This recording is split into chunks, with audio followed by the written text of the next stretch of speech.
First Ward, Paterson, New Jersey, at the home of none other than Steve Brown.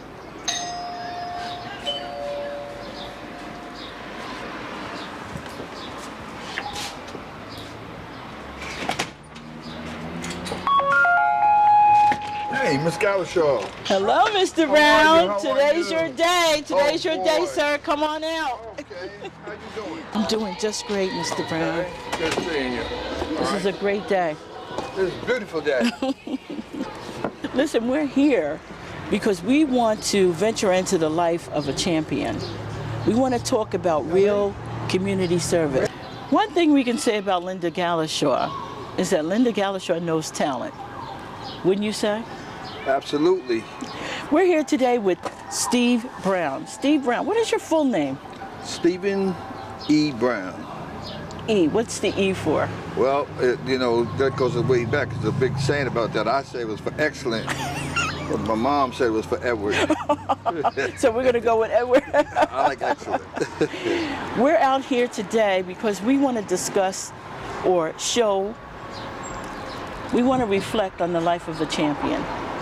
I think you've lived that type of life to your community, the life of a champion. Well, you know, some people think that I am, and there's some people that think otherwise. I think I've been a champion and want to continue to be a champion in the neighborhood, in the town itself.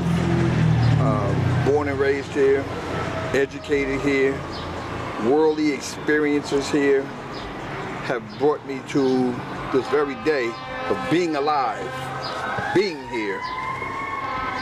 Oh, you've been through a real fight here, I may say, because your neighborhood has drastically changed, wouldn't you say? Yes, it has, indeed.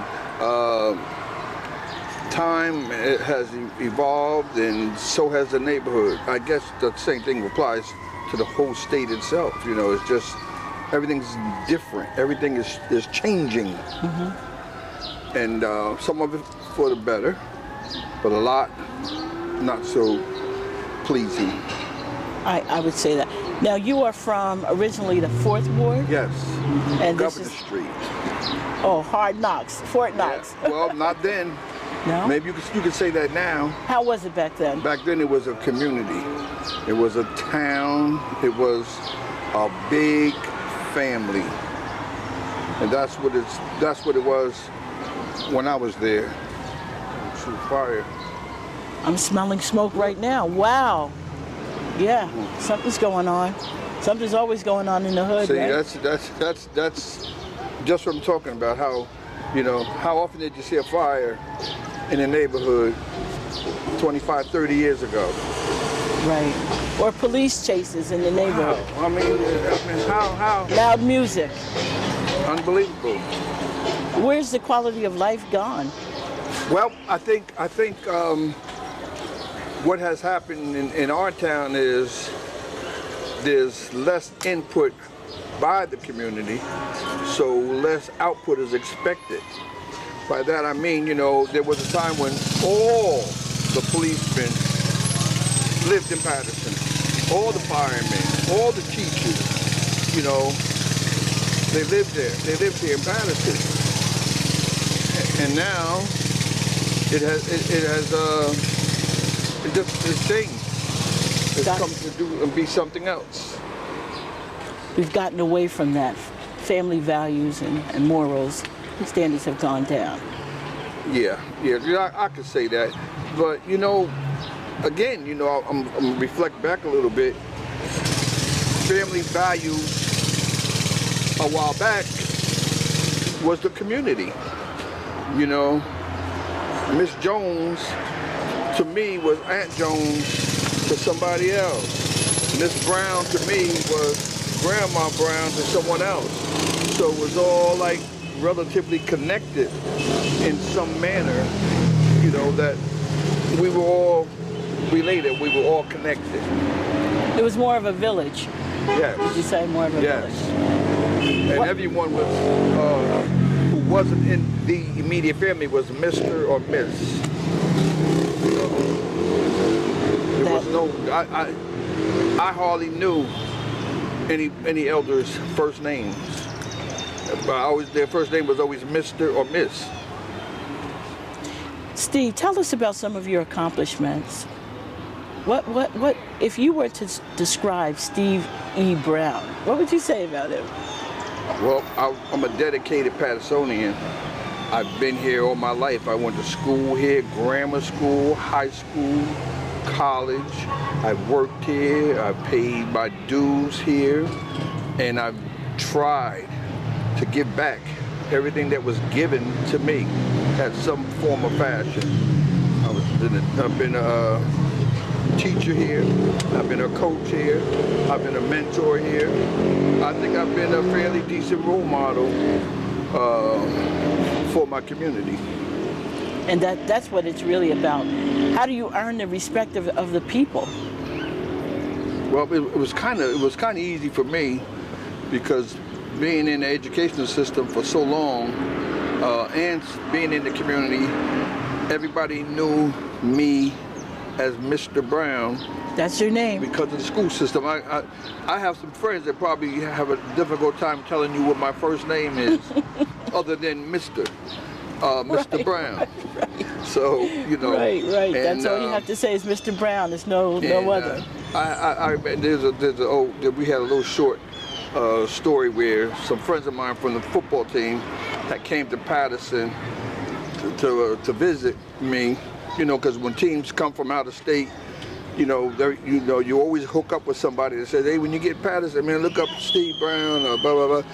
But these guys were looking for me, and they had my address on Main Street. So they were down to Lower Main, and they would say, hey, you guys know where some of these houses Steve Brown lived? Nobody knew who Steve Brown was. Then somebody said, oh, you mean Mr. Brown? Yeah, Mr. Brown. And when they said, Mr. Brown, they pointed down the street. He lived right down there. He lives in that house down there. The average citizen would know. Yeah. And Paterson is what, a population of at least 156,000? Yeah. And you can go on any side of the town. Yeah. And they know Mr. Brown. Know Mr. Brown. and see, and it's a thing where I've been here all my life. You know, even when I went to the professional ranks of playing ball, I still came home. I still was here. You know, they would see me on TV and they say, hey, Mr. Brown, I saw you yesterday, I saw you last night, I saw you playing. You know, so it was always a connection. It never was like it disappeared because I wasn't here, but I was always here. You stayed grounded. Yes. Even after the football season was over, I would come back to work, back in the classroom. Wow. I was a teacher, and I love teaching. And that's another piece that has generated me through time, is that all these kids, their parents and their parents' parents were my students. So everybody's, oh, Mr. Brown will take care of that. Oh, I was getting, to this very day, I get all kinds of assignments. Go ask Mr. Brown, go ask Mr. Brown. My grandmother told me to ask you, my grandfather told me to ask you. So there's always still an idea of a connection to Mr. Brown. Now this is a lot of community. I mean, is it usually this noisy, this active like this? Yeah, any given day? It's lively. It's a lively community, and of course, it's a throughway to all the surrounding towns. You know, we have Prospect Park, Hawthorne, Haledon, all the major highways. You know, are reached through this neighborhood. Through this neighborhood, that's true. You know, and you have to come through here to get where it is going. A pathway. That's right. Yes, and you know, that's why it's so lively. What would you say about the leadership of today for Paterson? The leadership of Paterson politically or socially? Well, let's go socially. Well, socially, do we have any leaders on a social level? Yeah, but a lot of them, unlike myself, have kind of given up or just surrendered the idea that it will ever be what it used to be, and you just kind of now have to be satisfied with what you got. You know, there's every effort or any effort would be in vain because, you know, somebody does not want to hear what you have to say about the situation. You know, they just don't want to hear it. So actually the good guys are outnumbered here. Without a doubt. Without a doubt. You know, and I always tell people, since its origin, the city of Paterson has always been a money-making place, town, or area. You know, back to the factories and to The industrial part, yeah. The jobs and you know, just being able to get some kind of assistance or service. And I think for that reason why it's still attractive, because people still come here and make money. The only difference now is when they come here to make money, they leave and take the money. That's the problem. So there's nothing being really put back into our communities, into our town. It's like just being sucked dry. What would you say is the greatest resource of Paterson? Well, at one time I would say the greatest resource was its people, its community. And now I'll have a hard time explaining to you or describing what a community is now. You know, at one time I knew every person in every house on every block. Wow. Now I just get to know my neighbors and they're moving and somebody else is coming. Very transient. Yeah, for a number of reasons. You know, they get here and say, oh no, this is too much for me, or they can't economically survive. So, you know, it ends up being a thing where, you know, they gotta move, or they gotta change places. Well, the ward that you're in is a high death count. There's a very high death count here. Homicide is on the rise every day. I mean, how often is a shooting now? Well, You'd say in the last 6 months, how often? There was gunfire here last night there at the police department here.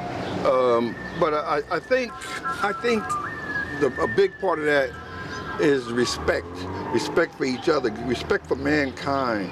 And if you look at it on a global picture, you know, it's countries versus countries, groups of people versus groups of people. So that filters down to where person versus person. And, you know, and what can you do about it? What can you do about it? What is the answer to the crime that we are seeing now by young people? I think it's not just shooting, it's robbing, it's domestic violence, how do we get control of that in our neighborhoods? Well, it didn't happen overnight, so it's not going to end overnight, that's for sure. I think one of the things that we'll have to start trying to do is make folk understand that life is for real, life is important, life is valuable. I mean, breathing is a gift. Yes. And you have to respect that breathing, you have to respect that life. And if you don't respect that life of your own, how would you expect it from someone else? See, and I think there's just folks have lost focus on what's real. What's real? Where's the church in all of this? Well, see, I have the church is here. The church is existing. The churches do as much as they can, but you see, who goes to church? You see, when I was growing up, church was mandatory. There was, in our plan, I have come from a large family, but in our plan, there was nothing from 8 in the morning to 2 in the evening on Sunday. That's not yours. It's the Lord. That's God's. And grandma and grandpa and mommy and daddy said so, so that's what it was. That's what it was. Don't even think about nothing else. Because I know where you'll be. You're going to be in Sunday school in the morning, and then you'll be in the church in the afternoon. And you will cross your fingers and hope that it wasn't an evening service, because we'll be there at that as well. So taking God a little bit out of the equation has really changed the game, would you say? Yeah, but see again, I think that goes way, not just through the family, but through school and, you know, the prayer in school, you know.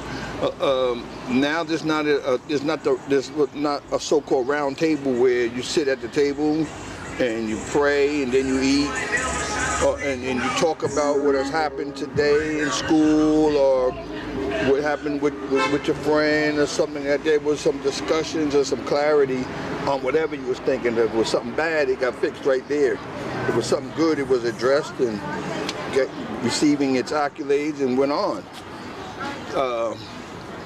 Family, as I know it, is very hard to find this day and age, you know, and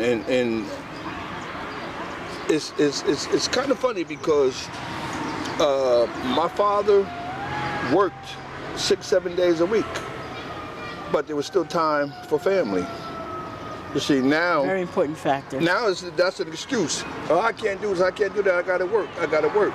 But I think you have to find time for family.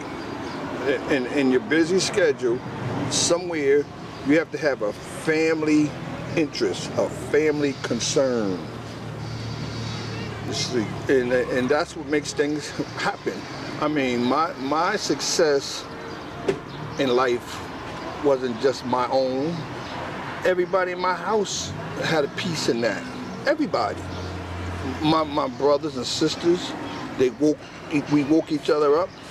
We got each other ready for school. We helped each other with homework. We helped my mother in the kitchen because when my old man came home, he didn't want to hear nothing negative about what happened through the day. So it was a group effort. When I went to the big leagues before I went, my brothers would make sure I got up and went to the weight room and went to the track. So everybody was involved. So everybody shared in your success. Exactly. You know, and it wasn't a thing where you could say, I did this, you know. We all did it, you know, and we all shared the wealth. Whatever it was. If it was the fact that we're going to eat out tonight, which was very rare because we had everything we needed. I couldn't tell you what a hunger pain was if I was starving, because I never had a hungry day in my life. I don't think I did. I don't know what it was. I might have had some food that I didn't want when I went to college, some late night peanut butter and jelly or something like that. But as far as supper time, I had a full meal 7 days a week. And my family, we were farmers, so we grew what we ate. You know, we had a garden, we ate, and we had a wash machine. We washed our clothes and we hung them out on the line. We didn't have a dryer, but the sun was out, so we were okay. And you know, I think all of that is part of what builds the neighborhood in your community. Having that, and now we weren't the only family that was like that. My whole block was like that. Our whole block was like everybody pitched in and did something. The paper on the street, you couldn't throw paper down in the street. Hey man, pick that up. I'm telling you to pick it up before my mother or father has to tell me to pick it up. So don't you do it, because I'm gonna have to be responsible to clean it up. We kept each other in check. Yes. See, that's part of the community, building the community. Now, when you say something to somebody's kid now, hey, don't do that. 5 minutes later, here comes mommy or daddy or big sis, something. Why are you talking to my brother? You don't know him. And see, and there's. But you're still able to do that, though. Because I've seen you correct a lot of kids out here. Like I said, because 99% of the time, somebody in that family was my student or a friend of my sister or a friend of my brother's, or there was some kind of connection that made them say, Mr. Brown is okay. He could say what he need to say to you. You know, or I'll go knock on somebody's door and say, he did this and he did that. Like it was in the old day. That's the old-fashioned way. We used to beg and plead if somebody saw you do something. Please don't tell my mother. Please don't tell my father. It's not Please. happening. It's not happening. You can't do it anymore. And see, that's part of what kept the community strong. Now there's you know, I really believe the worst thing that our elders, our older people make with their children now is that.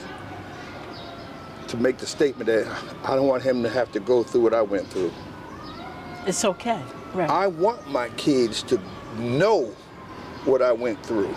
You don't have to go through it, but you do know I went through it. So if you choose to go through it because I went through it, then you suit yourself. But I'm telling you, you know, you couldn't make 7 days a week work. You can't do it. So don't spend money like you work 7 days a week if you don't work 7 days a week. Don't eat out every night and your refrigerator's empty. Tell us about the storms of life here in this ward. What have you seen that has traumatized the community so when you were able to? The flood where the water came right to my front steps.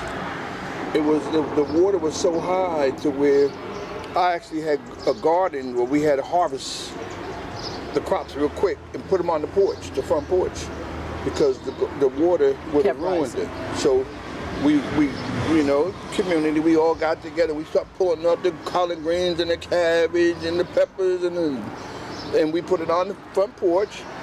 And throughout the storm, we ate from what we pulled out of the garden because we didn't have any electric or gas, so it would go bad. So what did we decide to do? We cooked it. I remember that your house was at one point the showstopper of the flood. What year was that?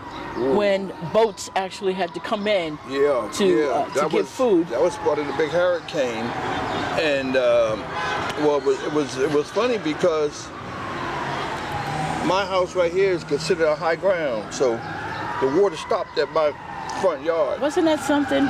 It stopped right there. Yeah, and we pulled out our grill, and you know nobody had electric. So whatever you had in your refrigerator, your freezer, you had to cook it, you had to use it because it would spoil. So I just happened to have wood, large grills too, and I had grills, and I had food, and we just kept it lit, and people would, and I let everybody know the grill is open. We cooked on the grill. We had our. I remember Anthony Davis. He was the councilman at that time. Oh yeah. And I got a picture of him coming in on the boat, and it actually stopped right along here. And, we served some people, and he had got some provisions from somewhere, and he delivered them on the boat to the dry land, and we brought it in here. It was like a Noel story. Yeah, and we went to we burgers and whatever else, other meats that he had, and that was, and we were, you know. So being there for the community is everything. Yeah, see, you have to be involved. It seems like you're very much involved. See, and see, that's the thing. See, everybody, as long as everybody knows everybody, there's some kind of respect. But here's the thing with our young folks now. If I know you, but know something negative about you, that's going to supersede the good in you. See, so he don't respect the law, he don't care. So he kind of can't give any positive. He can't lead. Yeah, because you know. So you think the expectation of a leader is too high?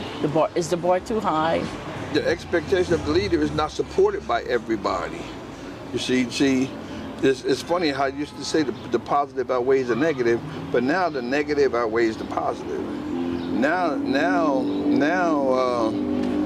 the bad guy is like the good guy. It's reversed itself. Yeah, how does that work? You know, the guy that's destroying the not community. upstanding is the guy they look up to. For whatever reason, because they're afraid or because they think that's cool. And again, you know what, the media and the politics and the times don't contribute to the positive I mean, you ever really watch a campaign and see the negativity in a campaign? Yes, as we're seeing. But see, the community picks out the negative. You know, I could tell you more bad things about the politician than I can the good things. Because the good things, I see. the good things don't outweigh the bad things. You know, if the mayor gets a grant and gives it, and the grant goes to the parks, where are the parks at? So I don't know nothing about that grant because it didn't come to my park. Right. Right. Is it even going where it's most needed? You don't know that either. See, you don't know. So therefore now when another grant comes, everybody waves their hand. Oh, it ain't gonna be for us anyway. So it's not even given any. So it removes hope. Kind of from the community. You're just gonna say, it's for some reason, whatever this means, it's not for us. Well, who's us? Who's us? See, it's for them. Well, who's them? What makes you stay here? What makes you stay? I mean, you could have been anywhere at this point. Oh, sure. You were making really great money at one time. Sure. Yeah, and I'm not a fool. You I'm know? not frivolous with my money. But what makes me stay here is that I owe back. I owe back. How would I feel if I just packed up and left one or two or three that I might be able to help, just left them, and they want my help, but now I'm gone, they don't have any help, any hope. That's like the year that you took on Pop Warner. You brought it back to Paterson. Yeah, I did. I got a couple of my football buddies and got some money from them, and we brought back Pop Warner. We had about 240 kids. That's right. And I paid for their insurance, their uniforms, and we had we traveled, and it was great. I got kids now. That was an excellent summer. And you know what? I have kids excellent. now in high school and some in college that played in that league then. And they still talk about, oh man, we had the best uniforms. We didn't go on those school buses. We went on chartered buses. Yes. You know, and didn't know how you were going to pay for them sometimes. That's correct. We sold hot dogs and hamburgers, and we begged and borrowed. We didn't steal, but we got it done. Yeah. And see, there's things like that don't exist anymore. Right. You know? And I'm not saying, I'm not putting down the recreation department here, but Pop Warner brought something different. Well, They were heavily involved with the academics. yeah, you had to have the report card checked. That was part of. See, the thing good about Pop Warner is they have their own academic policy as well, which is nationwide. You know, you can't. You have to have the report from the school as part of your registration, which goes to a group that they call national registration and has to be approved. That you do go to school. You know, you're not just playing football because you're an athlete and you don't go to school. You know, we had a few kids try that. Right. You know, they will come on Friday night or Saturday, play the football game, but then go to school Monday and Tuesday. But if you can't go to school, you can't practice. If you can't practice, you can't play. That's high standards, it really is. But then they offered scholarships also, right? Yes, we did. Well, National did, and that's because of support that you had from national, federal, where the program was a good program. Yeah, I hope to see that again in Paterson one day. It'd be great. And recreation in Paterson, it exists, but I think it doesn't reach enough kids because it doesn't come through where the majority of kids are, which is in school. You see, it should be in school. And phys ed is not even what it used to be. Right. You know, I remember when I was in school, grammar school number 6, the gym teacher, Mr. Curtiker, he would tell the football coaches in high school, hey, that kid's got a lot of athletic ability, Let's start paying attention. Let's groom them, right. So now those coaches will come to the grammar school and say, hey, young man, we hear good things about you. Make sure you keep your grades up, because when you get to Eastside High School, you're gonna be playing football, or you're gonna be playing baseball, or whatever sport, basketball. That doesn't exist now, because the gym teacher, when he leaves school now, he's gone. No longer my involved. gym teacher lived down Hamilton Ave, right next door to across the street from the school. So he was right here. Can I ask how old you are now? No. I've been around. Can I ask you, how long have you been in the educational system? I've been around the block. I was in the educational system 42 years. I started teaching, I was 21. On my 21st birthday, I was in the classroom.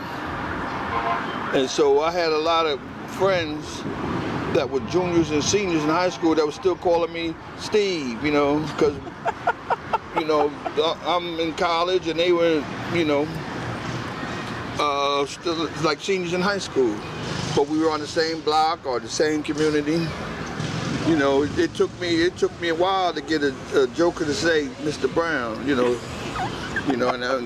for a while. You were so common. Yeah, I mean, I went from Steve to Mr. Brown in a matter of months. But you couldn't call me Steve in school. You had to call me Mr. And it just stuck all the time now. So yeah. It's Mr. Brown. Yeah. So, Well, I got a surprise for you. Okay. We asked your wife if we could just look at a flashback of your life. And she showed us so many albums. I said, can I just get one? Mm-hmm. And she's pulled out some really good stuff that I'd like you to explain or elaborate on. Okay, I have a pretty good collection. And the collection came from community. I mean, I have a library of accomplishments and inquiries and successful missions from the very beginning that my family and friends put together, through the years. And I have that collection. And well, I'd like to discuss a few. Okay. And I got my handy glasses for that. I'm not gonna have to read anything because I don't have mine. No, I don't think so. Okay, good. I don't think so. Good. I'll hand you a few and you tell us about it. Okay? Let's go back down memory lane. Wow. This one. Yeah.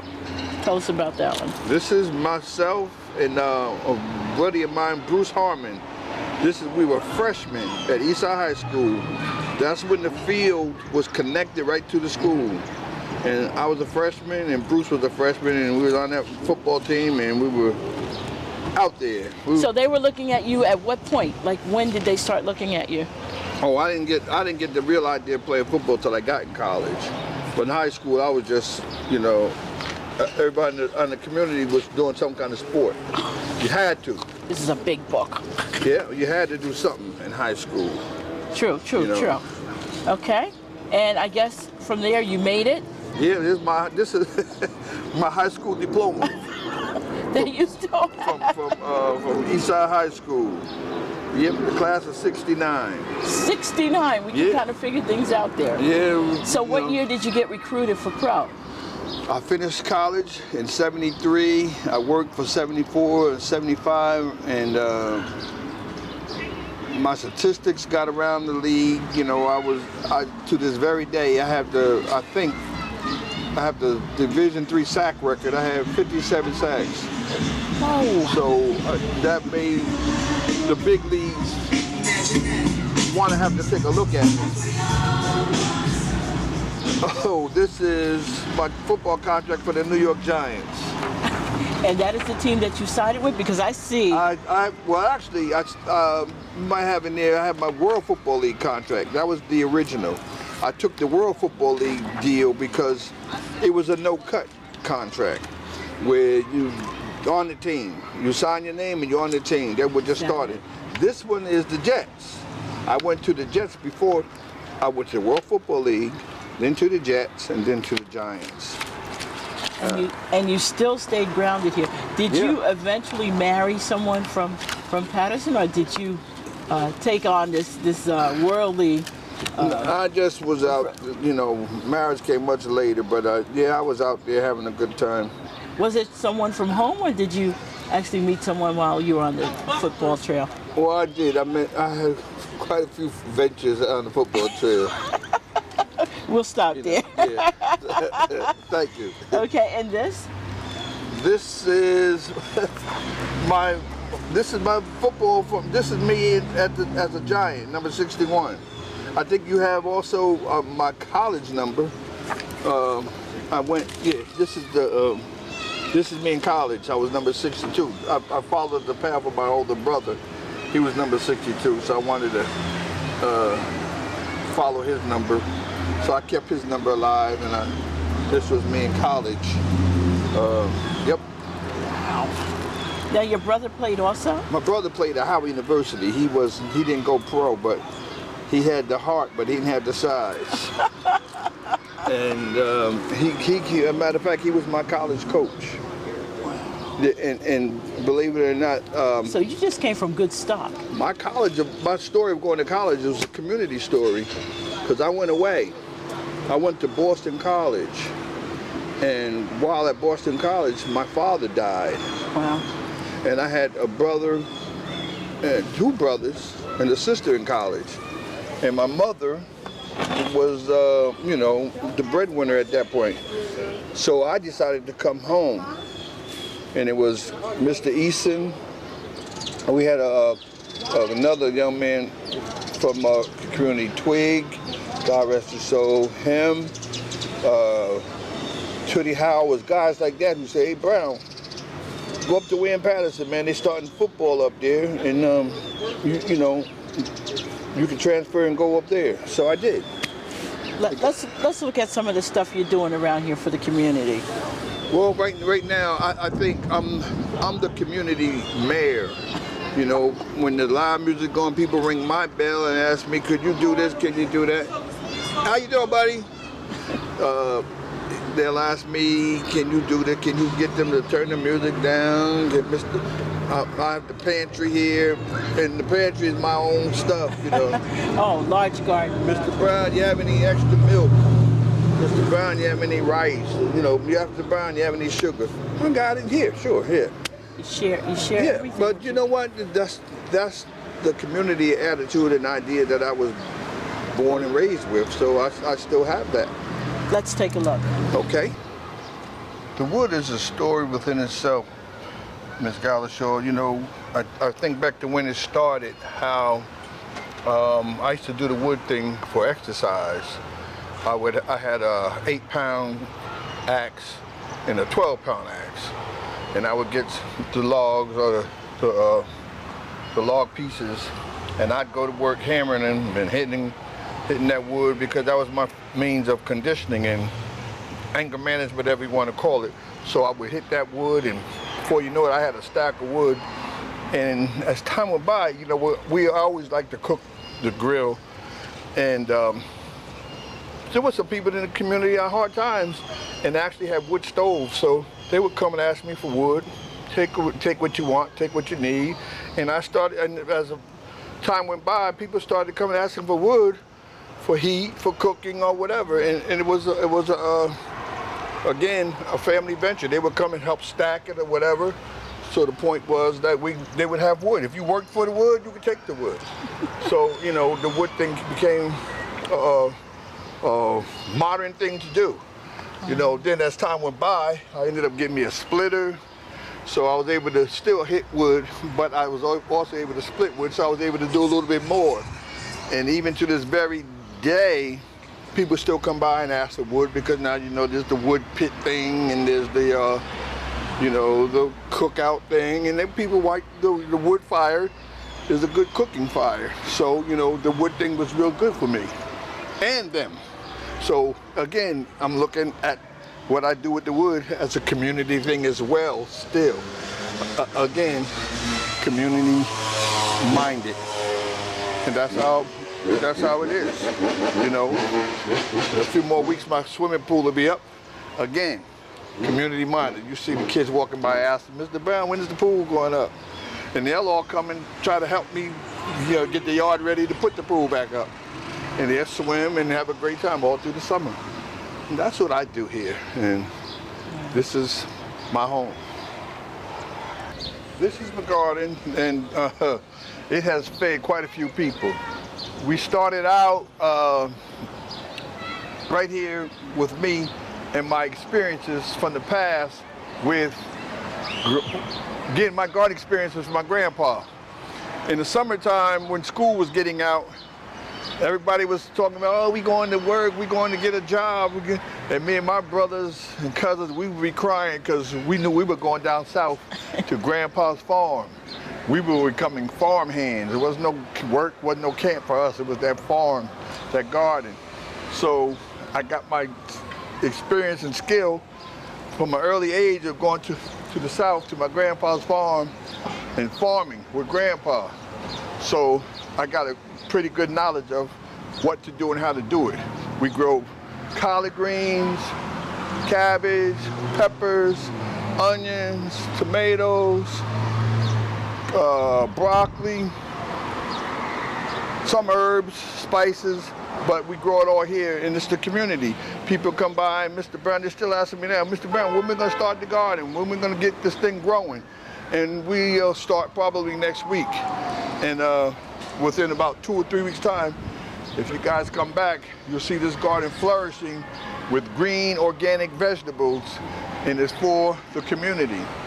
People come by sometime and ask, hey, Mr. Brown, can I have this? If you contributed some labor, what's in the garden is ours, is yours. But if you didn't do that, then maybe next year you can come and pitch in. If you want to be a part of receiving what this garden produces, then pitch in. And it's free. Now you buy all the seeds and everything yourself? I buy all the seeds and a little bit of the labor that it takes. I rent a land plow because, you know, we could do it by hand, but it's just so much faster. I do every once in a while sneak in some modern technology and forget about the mule and the plow and put that machine on it and get it done. So that's, you know, that's how we do it. And you know, and everything is just so rewarding and successful. It pays off. You know, I enjoy the hard work because what it produces. The results of the hard work and effort is so rewarding for me till I get overwhelmed with just being a part of that. Hey man! Train a child. Yeah, see now. Train a child in the way that they should go. Now they weren't in school with me, but they, you know, they're from the community, and they know me. You know.